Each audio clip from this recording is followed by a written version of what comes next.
Hey there guys, what's up? It's Ian here, aka the Mank over at tmbnotes Birmingham. And what are we doing today? Well, we're doing something a little bit helpful. So we're going to be doing this. We're going to be doing a coil build and a re-wick tutorial.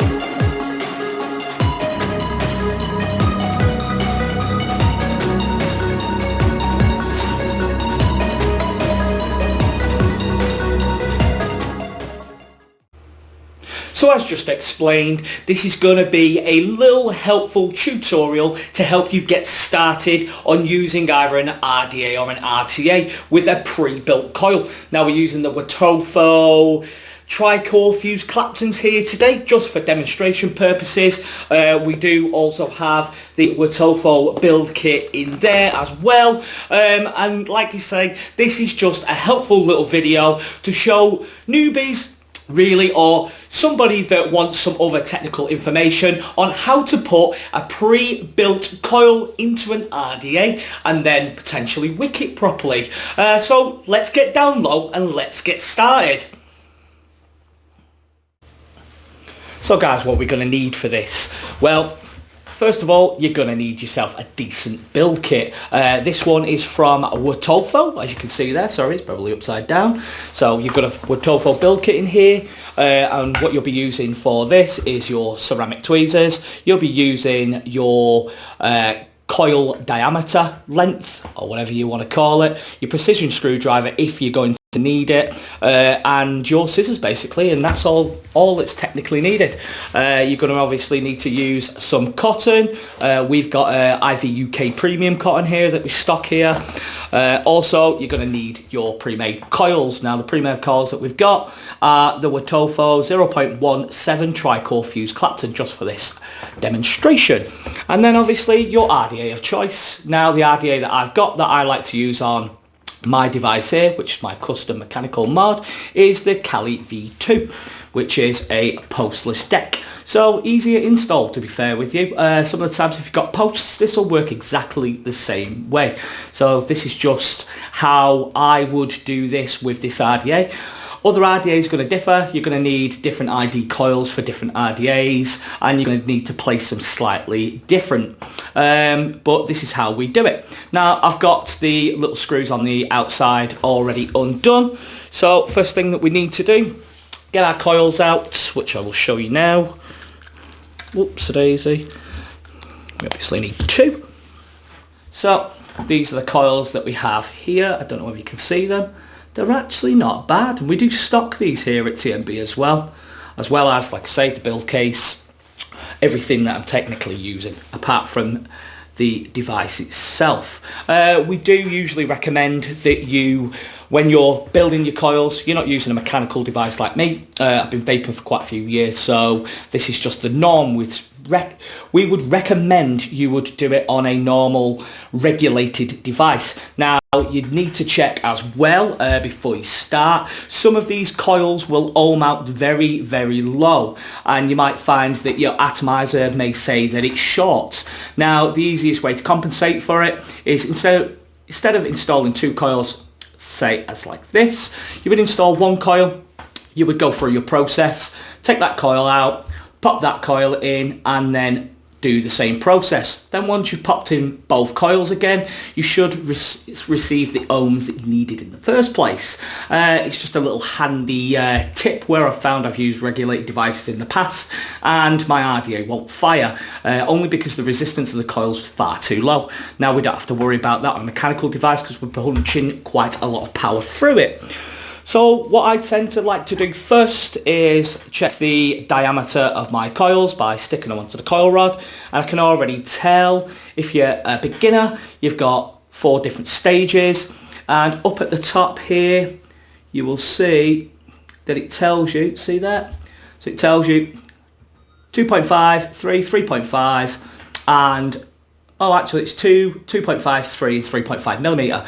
So this is telling me they are 3 millimeter diameter coils.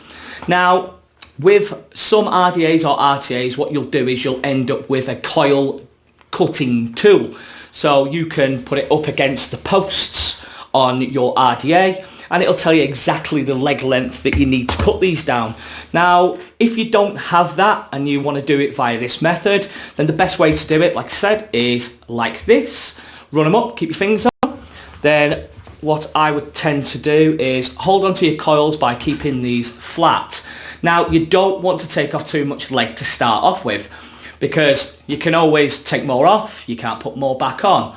So this is the easiest way to guide and snip in a straight line to make sure that your coil leg lengths are all the same. So I'm going to take about half of this off for now. As you'll hear, I've just fired that across the shop. It happens. Watch your eyes with this one, folks. These snips are very, very, very, very good. So I kind of like that. Then you can use the other coil leg length to gauge where the other one's going. And as you can hear that firing across. Now, as you can see, just snip them down and all the coil leg lengths are all exactly the same. And like I say, don't take too much when you're starting off, but I've built this RDA about 1 million times and I'm pretty sure that's kind of where the length needs to be. Now, what I tend to do is take off one of the coils, bring it over to your RDA, as you can see here. Now, these do, like on here, will tell you negative and positive, so it is one side and one-sided. Drop your coils into your RDA, make sure it hits the bottom. So once it's hit the bottom, yes, this coil looks very, very low to where the deck is, but don't worry about that because you're going to sort that out in a second. So once you've got your coils into the holes where you're at, just have a little bit of trouble with that one. Push them all the way down till they reach the bottom of the deck. Now then what you want to do is gently lift them up slightly so they're not touching the bottom. Yeah. Hold it in place with your coil. This is hard to do while I'm trying to watch this. So it's just slightly up and then tighten them away. Now you only ever want to do this finger tight to start off with because you are going to be moving these coils around a little bit to get them placed where you need to. But then also you need to then retighten after you've done one of the next processes, which is called your pulsing and your strumming. Okay, so what you want to do then is, now you can see I've not got that one in properly because I lifted it up too high. Unscrew this a little bit. See, with an Allen key it can be a little bit difficult, and sometimes this is why I said you could do with using a precision screwdriver. Precision screwdrivers are wicked, but I don't tend to find a lot of them have Allen keys on there. Just let me get that in there because this coil's been a bit of a pain in the bum. And as you can tell, I'm not used to doing this on the camera, so my apologies. So when you've got it into place of where you want it, tighten them up, and like I say, just finger tight. You don't want it any more than finger tight. So now the coils are in, as you can see. Nice straight coils, and I'll tilt that up for you. And you can see that I've left some room because then what we're going to eventually do is bend these in slightly. So you need to just give it that little bit of room where it is. Now I'll get the other coil installed and I'll show you what the next process is.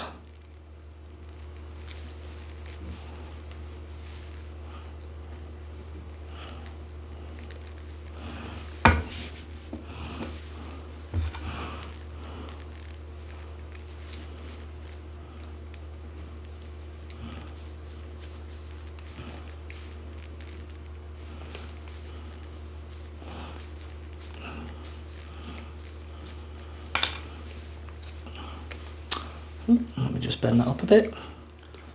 There we go.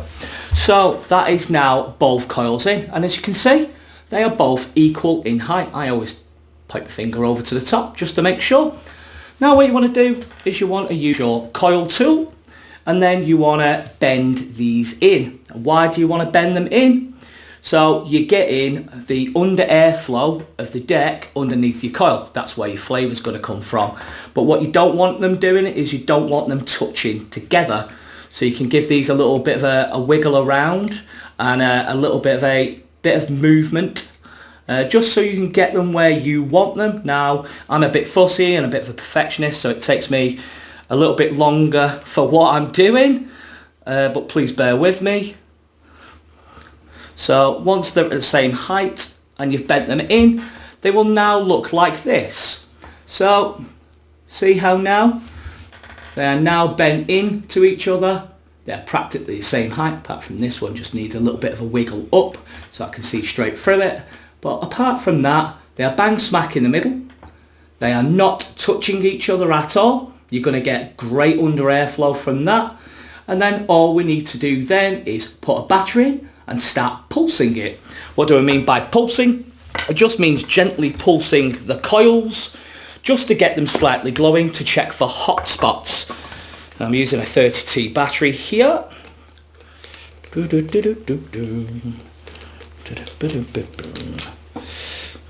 30T battery in here.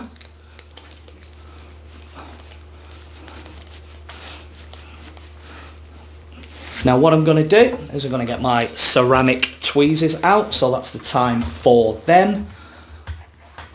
Bear with me. So now what we want to do, we've got nice clean coils, is on your regulated device or on your mechanical if you're using this, please be safe, is gently pulse your coils. So I'm just pressing and letting go. This is what you want to be doing with yours. So what you're looking for on here is you want them glowing up. Now as you might see on these coils, there is a couple of different hot spots that are down here. That's what you call hot spots, somewhere where the coil is glowing quicker than the rest. So to eradicate that after you've pulsed, what you want to do is take your ceramic tweezers and scrape across the top like so of each coil, getting down the sides. You know, you can be a little bit rough with this, don't worry, you want to take them out.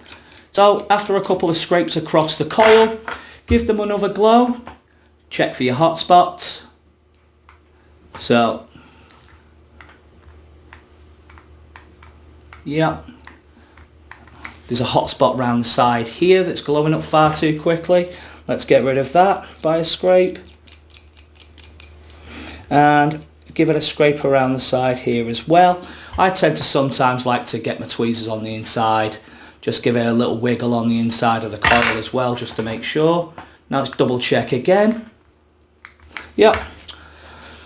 Now what I'm going to do is just got to pinch them together slightly, because I've moved the coil. So by pinching, I mean pinching either side of the coil like this when it was glowing. Now we should find out that after another scrape, we should have nice even glowing coils. There we go. That glow from the inside out. So you see how that's glowing from the inside out? There's none of them other awkward hot spots. They're all there now, nice and glowing. You've now eradicated any hot spots, so this is not going to burn any internal cotton. What I'll do is I'll let this cool down and then we will show you how to wick it. Now you've got your coils installed. So now we've let the coils cool down, what do we need next? Well, you're going to need your cotton, you're going to need your scissors to cut that cotton down, and you're going to need your ceramic tweezers, and obviously you're going to need your juice. For this one we're going to be using our very own tmbnotes, which is like the old school kiddie sweets flavour. This one is strawberry and grape. So first process, you want to take a length of your cotton out. Other people do like to use cotton laces and they will give you just about as much, but I like to use this really fluffy cotton because it is what it is. So these coils are cut down. I've taken about, what, 6 centimetres, 7 centimetres off the top, and then what I've done is I've flattened it out so you've got about this shape. Now what I'm going to do is I'm going to pull it down through the middle as so. Now this could be tricky for some people when they first start out, because you need to obviously get that cotton on the inside and you don't want too much or too little. Too little, you will end up with dry burns and it'll end up breaking, and too much you will end up with dry burns and breaking as well. But after a while you tend to get to know exactly how to use your cotton anyway, and what sort of thickness that you want off. You basically want a slimmer thickness to what I would say is a biro pen. But don't forget, this is cotton, so it's going to go in. So what I like to do is I like to twist one of the ends up with your finger, so you've got a sharp point like so, and then obviously run it through the centre part of the coil. Now when you're pulling this through the coil, what you want to feel is you want to feel a bit of tension, but you don't want to feel, see this, if I can show you up to the camera, there. So you want to feel a bit of tension on the inside, but not too much. And you know you then have the perfect amount. You want to keep it nice and fluffy at the edge. Yeah, I may have just made that look a little bit too simple, but I've been doing this a while. And the same for the opposite side. Now I like to go the opposite way round.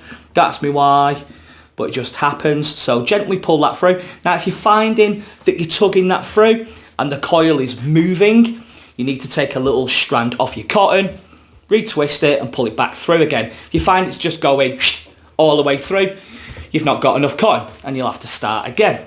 But you want to find it where you've got that optimum sort of pulling on the inside, so it feels like it's just tugging it, but you can pull it through. Not an issue. Now to cut your cotton down, what you want to do is I tend to sort of like bend it over, and then where you've got your finger mark there, that will give you a good indication. You want to go about another centimetre lower than that.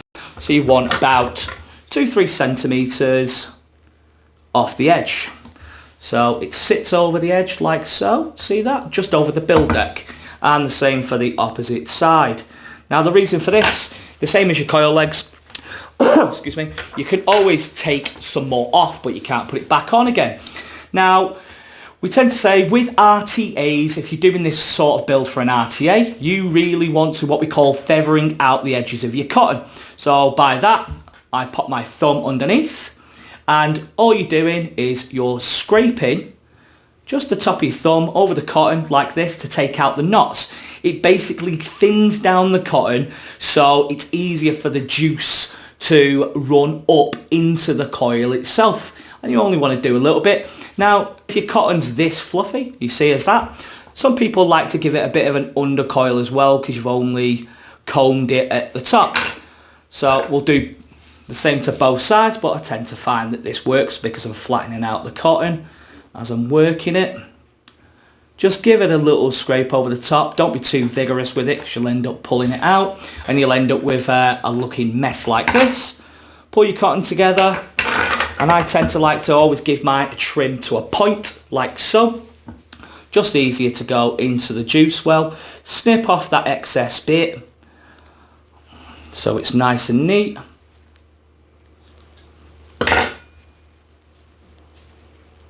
Oop, not got that much to the point. And then you have beautiful little sort of pointy bunny ear shapes. Enough feathered so the juice can go up to your coil, and you know there's enough on the inside there now. Now the only process to do is to use your tweezers, tuck them into your juice wells. Now you will have to maybe do this 2 or 3 times depending on your RDA or your RTA's juice well. If your RTA has got a really big juice well, what you want to do is you want to pack them in, but not pack them in all the way down to the bottom. Now with an RTA, you'll find that this differs with every single one. Some you might just need to pack just into the top and leave a little bit bottom.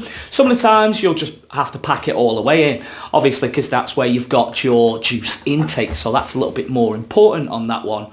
But for this one, no, it just gets packed just to the bottom. I'm not tucking that in like super hard. I'm just making sure it fills that juice well because that's obviously where it's going to soak up and get into your coils. And now we have a beautiful, fully fresh built RDA. The only thing now to do is to get some juice on, get that saturated, and let's see how it vapes. So here it is, guys. There's the finished build. I've got some juice on there. Let's give it a little press and whoa, feisty little number. It's not as low as I would usually go, but I have not been massively detail vaping for a while, so I'm not going to kill myself with this one. Slap that lid on, let's give it a chug and see what cloud it produces.